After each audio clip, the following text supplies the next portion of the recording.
Yeah, a few of you? How many would just love a little more help? Maybe help around the house, help with the kids, help in life, help in your businesses. How many want to be more successful, make more money, become prosperous, create something that you're really proud of? How many just want some peace and quiet? It's just can I breathe? Those are the 4 areas of your life as a woman that I want to help you to embrace and help you to really own. And when we talk about the sweet, sexy, badass queen, those are 4 feminine archetypes that I, throughout my life, have really stepped into and had to study and embody and learn in order to just keep my sanity, to just be able to function. Just a little bit about me. My father worked really hard every day, and he always valued the hard work. And he came, he brought the paycheck home. And he always talked about working hard and having those work ethics. And so he worked hard, came home, brought home the paycheck, and he came home, had dinner, got to sit on the sofa and watch TV. And I came from a generation where my mother was probably the first generation, we have some people around my mother's age, first generation where you got to work, equal rights and all, right? Amazing. So my mother also got to go to work. She went to work, worked really hard, brought home the paycheck, came home. And when my dad got to sit on the sofa, oh, by the way, she gets to now do the laundry, make dinner, take care of the kids, take care of the animals, do all this other work. And for me, I don't know about you, but I was like, no, thank you. Like, I don't want any part of it. And so I was what I call my father's daughter. I wanted to be like my dad. I wanted to be successful. I wanted to kick ass. Oh, can I? Sorry, we're at church, right?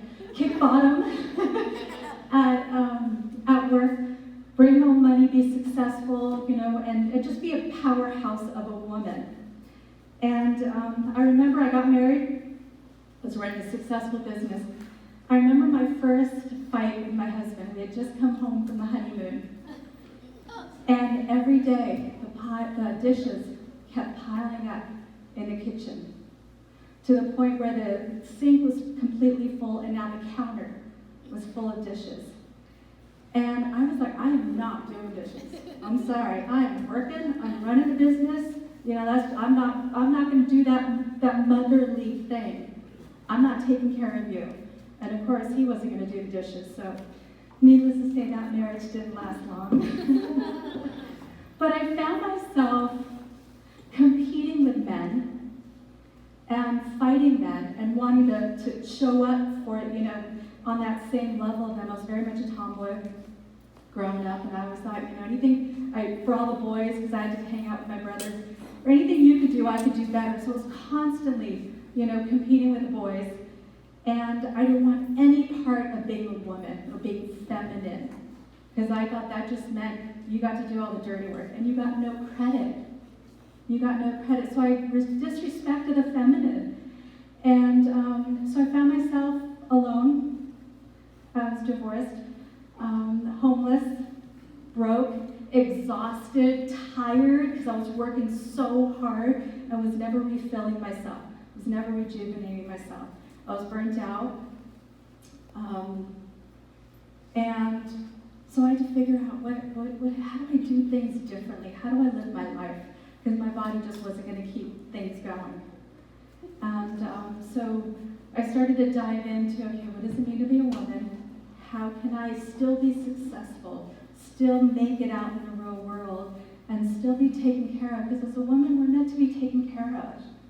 We're meant to be, nurtured and protected. And I wasn't allowing it. I was a bad receiver. I never allowed anyone to give to me. I didn't want to owe anybody anything. So I dove into this, and I found that there are 4 feminine archetypes that if we really embody them, it helps us to be successful, to still feel sexy and beautiful, to be taken care of, and to still do what's naturally a natural thing for women to do, and feel fulfilled at the end of the day rather than exhausted, because I was exhausted. And it really saved my life. I was able to start some businesses. My income has grown exponentially. I dropped 100 pounds. because that was a really big issue for me. And so the 4 feminine archetypes that I want to share with you that I found, if you really embody all of them, and I mean embody it, it's a dance with them, not a balance. I don't know if you ever, someone's told you got to balance everything, balance children with work and husband, and there's no such thing as balance. So I'll just kind of let you know that now. It's a dance. And if you embody all 4 feminine archetypes, you really do get to still feel beautiful and sexy and powerful and successful and make money and also feel just fulfilled and happy and full of joy at the end of every single day. So the 4 feminine archetypes are the mother, the high priestess, the CEO, and the playmate. The first feminine archetype is the mother. Now, archetypes are characteristics that are inherent in every human being. They were studied by Carl Jung, early 1900s. And it's basically a part of us that is in all of us. And for some people, it shows up more than others. So the mother is all about nurturing, giving, taking care of people, connecting with people. Now, she's the one that can truly see a person, eye to eye. Have you ever been with somebody who you just feel like you're the only person in the room with them because you're such a great listener? That's the mother archetype. That's the mother feminine type. It's a very feminine energy. It's about connecting. What do we do? And it doesn't even matter if you have children. It has nothing to do with having children. Now, there is a part that we play, and we'll talk about when you have children, but it's about really feeling another person on a deep level. It's understanding what people need, maybe even before they know what they need. It's connecting and being so in tune. And can you see the beauty in that? It being so in tune with other people's needs. You understand what they feel even before they do. The danger in that is we're so in tune with other people that you lose yourself. And how many of us know mothers who've lost themselves? That was my mother. She lost herself because she was so in tune with the kids, so in tune with her husband, so in tune with other people's needs that she just gave and gave and gave, and she lost herself. She didn't know who she was. And so the danger of having too much of that mother archetype is that you tend to lose touch with your desires, your needs, your dreams, your goals. And then you find yourself, if you have children, an empty nester, and then you don't even know who you are anymore. You are the playmate. That is fun. The playmate is hot, sexy, beautiful, fun. She just loves life. She enjoys life. She's the woman that can laugh out loud. Of course, they're over here. She loves dressing up. She loves taking care of herself, her body. She loves getting her nails done, wearing beautiful jewelry. Okay, she's still in touch with her sexuality. She can flirt. She can connect with people on a fun level. Whereas the mother is very sweet and loving, the playmate is very positive and joyful. And do you see how the two of them bring different energies? Yeah. And the playmate is, again, someone who actually cares how she looks. I remember one of the things when I got pregnant is I was just, again, I was so losing myself, and I was in this really tough marriage that I let myself go. I really let myself go. I stopped, taking care of my hair. I stopped really getting dressed up. I stopped adorning myself. I remember when I was starting to pull myself out and figure out, okay, this isn't me, what's going on, I hired a stylist. And the stylist came to my closet, came to my home, went in my closet, and the whole thing was she had pull out clothes and put outfits together. And, we'd keep whatever would work, get rid of whatever doesn't work, and then we'd go shopping. And it was probably the worst experience in my life. I was mortified. Because one by one, she kept pulling stuff out. And she's like, what is this? And I was like, well, those days when you just want to feel frumpy, And she's like, why would you ever want to feel frumpy? And I was embarrassed. But the truth is I just kind of wanted to, my sweats and big sweatshirts with the holes, those sweatshirts you absolutely love, like you wear them every day, and just comfy stuff. I gained a lot of weight, so I just had all these comfy clothes that, just like movements. I just kind of throw things on me that didn't really make me feel attractive. And have you ever noticed you dress how you feel, and you also feel how you dress? So I had to take a really hard look at myself and say, okay, why was I letting myself go? Why was I letting myself go? And start to take care of myself, dress better, get my teeth whitened, go get my nails and my eyelashes done. I got them yesterday. How did they look? It's so funny because men will always ask, some of you, do you ever get this? Men will look at my eyes and they say, you have beautiful eyelashes, are they yours? I'm like, of course they are, I paid for them. Men just don't get it. But, we take care of ourselves so that we feel great when we look in the mirror. And we're not talking about youthful beauty, we're not talking about a typical beauty. It's bringing the beauty out in you, because all of us are beautiful. And what is the best that can come out? And how can I make myself feel the best? So it's really getting in touch with that. And it's flirting. It's talking to people. And I'm not talking about just men. I'm talking about flirting with children, flirting with women, just being that fun, joyful person, connecting with people on a fun level. And even when you go to the grocery store, complimenting somebody. One of the things that I did when I was 100 pounds heavier, I noticed I was just feeling really fat and ugly. And in my determination to pull myself out, I thought, what do I need to do? And I thought, I'm not recognizing beauty in myself. And that was a big clue that I wasn't recognizing it outside. So I made a commitment to start to recognize beauty around me. And I would compliment people. I would compliment women. That's a beautiful color. I love your eyes. You were just stunning. You were gorgeous. Just whatever was genuine. I would start to compliment women and compliment men and, on their tie, or if I walked into a home, compliment on them on their beautiful home. And guess what happened? I started to feel better about myself. I started to feel more beautiful. And I started getting compliments. I wasn't fishing for them, but it wasn't even a compliment back. It was random. I remember the first time I was in line at a restaurant, and some man just literally came over and grabbed me on the arm, and he's like, excuse me, but I just have to tell you, you are absolutely stunning. And remember, I was feeling fat and ugly. And this was probably just about a day or two after I started to make this commitment, and I was in shock. And I realized that's how quickly it turns around, because then you start to exude this beauty, you start to exude that joy, and it's always going to come back. So the Playmate is just all about connecting with people, making other people feel good about themselves, making other people feel good about just being in your presence and just having fun. Okay? And a Playmate likes to have fun. She's a silly girl that just laughs at crazy, silly jokes.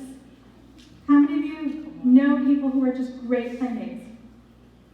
Yeah, they're just the life of the party. They're just a lot of fun. Now, something about the feminine archetypes, 150 years ago, we're in a really beautiful time in history. I would say the best time. This is the best time for us to be a woman, because we have opportunities, we have choices. We could basically be, do, and have anything we desire.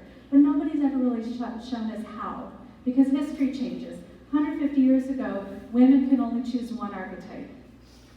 They were either the Playmate as they were young, and then they became into their teens, as they were available for husband, they were still a Playmate, and then they became a mother.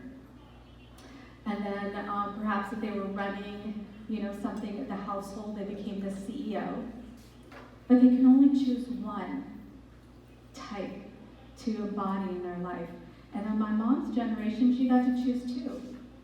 She was the mother and the CEO. And so I think today, most women, a lot of women embody 3 of the feminine archetypes. And evolution is really guiding us towards 4. So my job, my passion, my dream is to help women really embody all 4, because that's when you can truly live a full life. Now, when you have just a couple of them going, certain things happen. The mother playmate. Men love the mother playmate. They also take advantage of them. Because what is a mother playmate? They're so loving, they're so giving, they just want to take care of you. And they're also beautiful and sexy and fun. And these are the girls that, have sex at an early age. The teenagers, when I see mother playmate energy, I'm a little like, you gotta come in with a little CEO. And we'll talk about what that is in a little bit.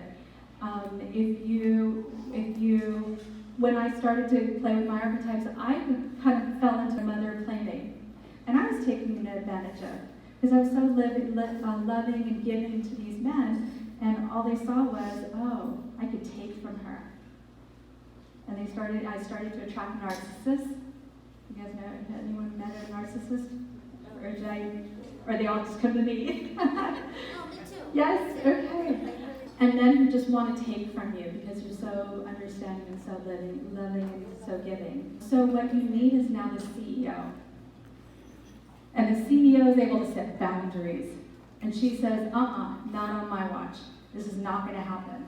She can be sweet and loving and kind, but as soon as you cross the boundary, you need to leave, or I'm going to leave. That's the CEO. The CEO is successful. She's responsible for business, running a business, getting you to work, being successful at work. She's the person that's responsible for money and for abundance. If you find you're not making the money you want, you might need to bring in a little more of your CEO. She's very responsible. She does what she says and she says what she does. She's in integrity with her words. A lot of us lie to ourselves. And when we lie to ourselves, it keeps us from the success that we want to create. If I say I'm going to wake up at 6 a.m. and I push that snooze button, I am lying to myself. So when I say I want to build $1 million company, my subconscious is like, you can't even wake up on time. We're not going to do this. We're not going to gather up the tools, the resources, the juice, the motivation to make this happen.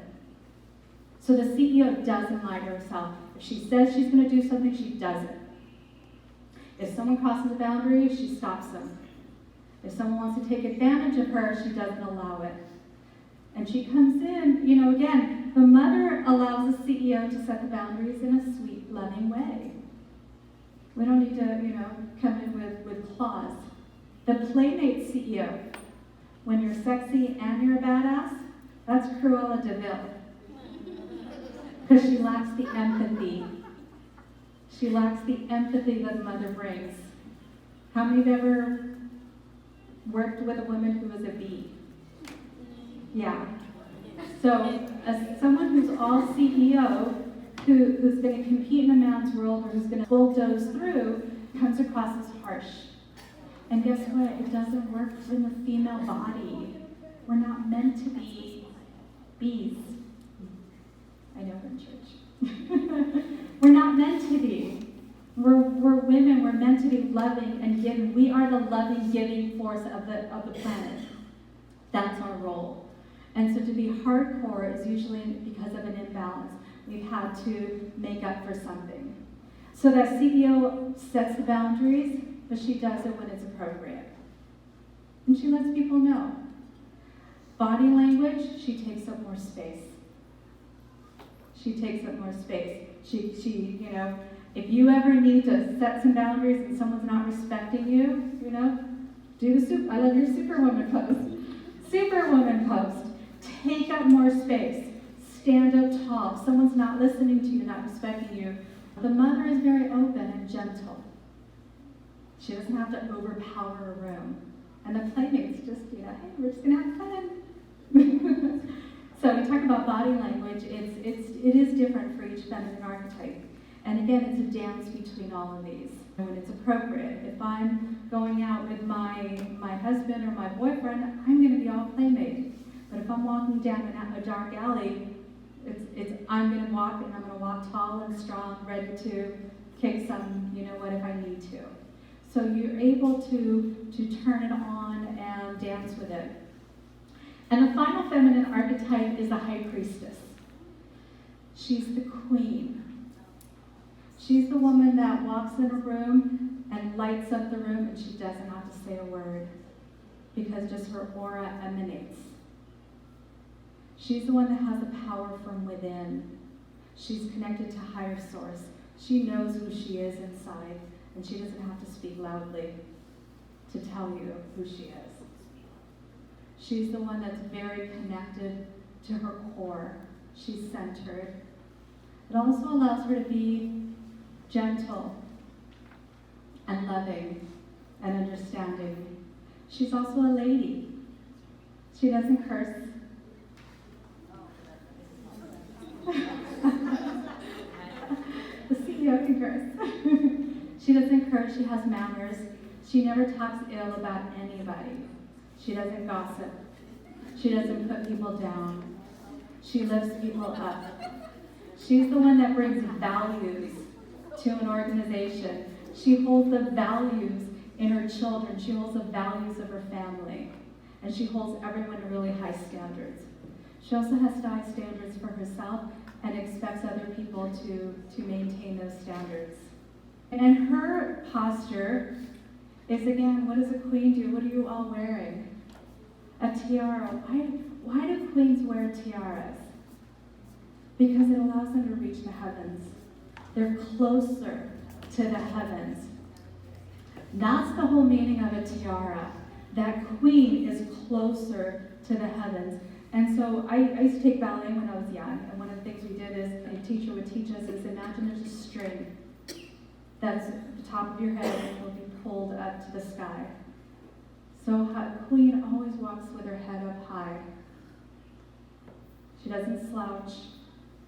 She doesn't play small. She's not looking down on people, but she just knows who she is. And again, she knows who she is because of her source.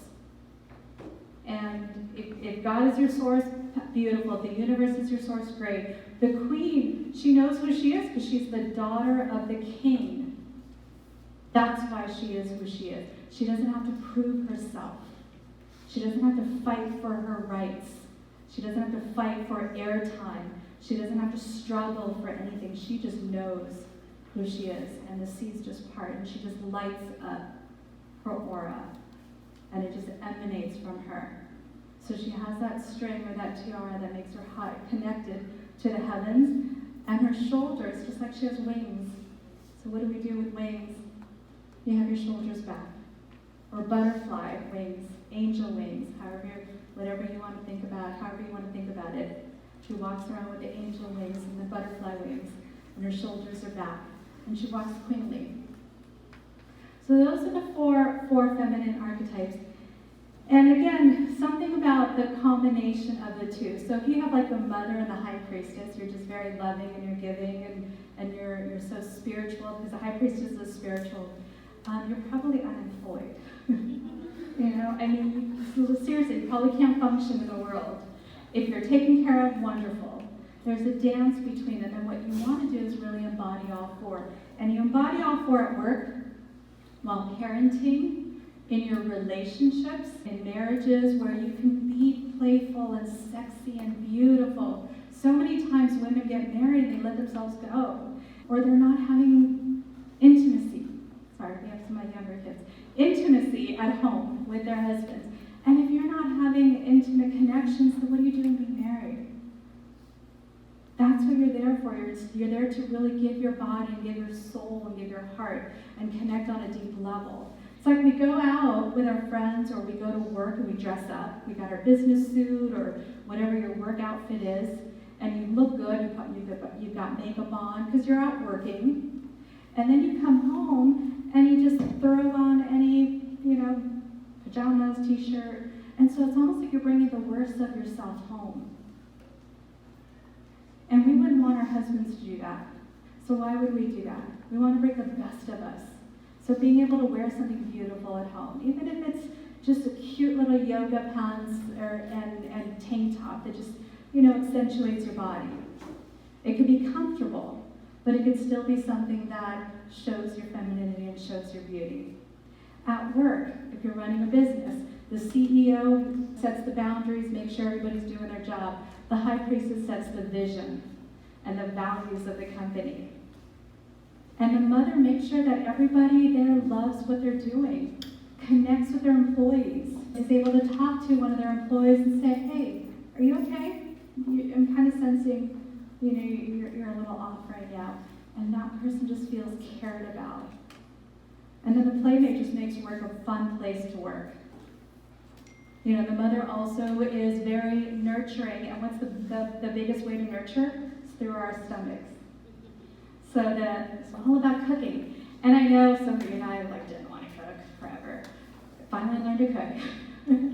But even if you don't cook, there's ways to prepare a beautiful meal to nurture your children and nurture your husband, nurture your family. I mean, how many of you remember going to Grandma's house? And what the first thing she did, here, eat, right? I mean, I have so many memories of amazing food.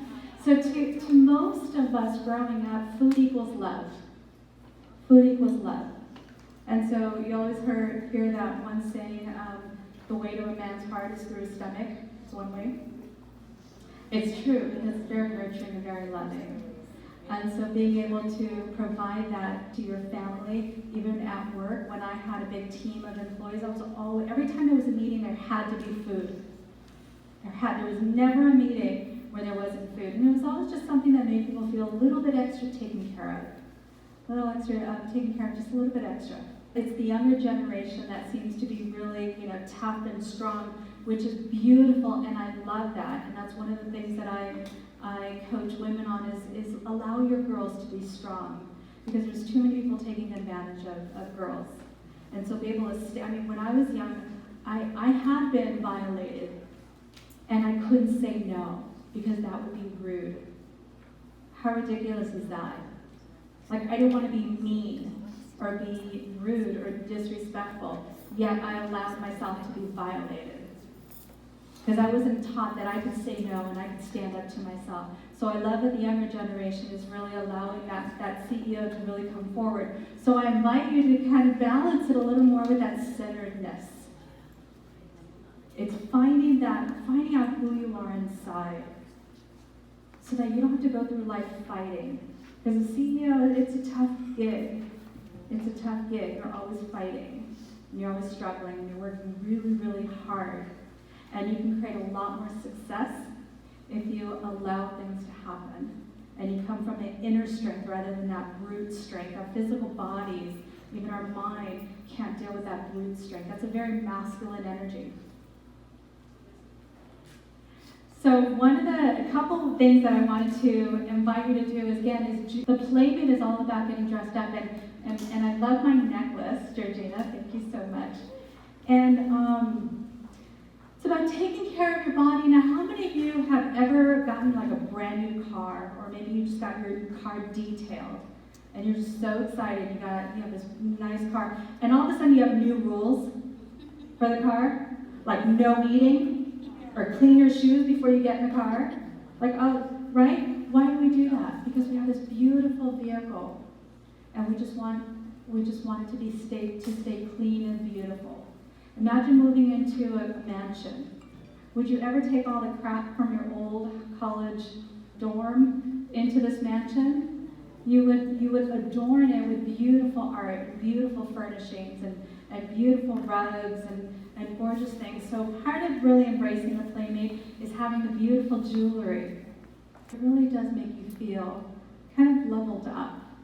When you put on something sparkly, how many of you guys love wearing something sparkly? Yeah, it just makes you feel a little more bubbly. And for the CEO is responsible for money and prosperity. And I'd like to ask you really quick to hold your purse. And if you're brave, to open up your purse. I'm already here. How do you feel as you open up your purse? Is it just a mess? Is there just stuff thrown in there, or is it all beautifully organized? What about your wallet? Do you have receipts stuffed in there, or is it just a beautiful, clean wallet? Yeah. I like that. Yeah.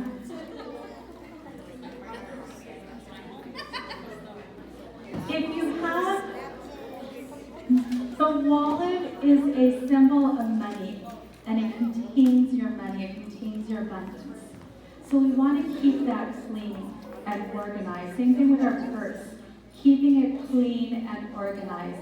And I promise you, when you take a few steps, it will attract more money. The CEO earns money. She's responsible for her prosperity. She's independent. Whether or not you're a stay-at-home mom, okay, she still earns her own money because she's not going to be dependent, not in a FU kind of way, but she's not going to be left out in the cold. When I had my business with my ex-husband, I walked away from everything just because it just got to a point where I didn't want any part of it. And it was hard for me. And I just struggled because I just gave everything away. And so that was a mistake. I would not do that again. Earning a little bit of extra cash or just doing something that you love, something beautiful. I would invite all women to have a separate account, to have some kind of investment or business on the side, and to know where your money is always going. One of the first things I do with my clients, especially clients who want to make more money or who want positive cash flow, is they need to be in charge of their money, which means they need to know to the penny where everything is going. Because most women do, we just feel like, oh, somebody else will take care of that. That's how my mom was. My dad took care of everything, and when my dad died, she was lost. She didn't know where anything was. And so as women, we need to take care of our money. So one of the things that Connie shared with Georgina, and Georgina shared with me, is Connie's been in this business for only 6 months, and she's already earned $10,000. And she's not even out there yet. And she's not out there even really selling. She just has, she does hair, so if you need hair, you can talk to Connie. And she just has her jewelry out. And she's been able to make a really great income on that. Find something you're passionate about. Find something on the side. Find something that can bring in that extra income. And start to create that financial freedom. And financial freedom is when your money earns money for you.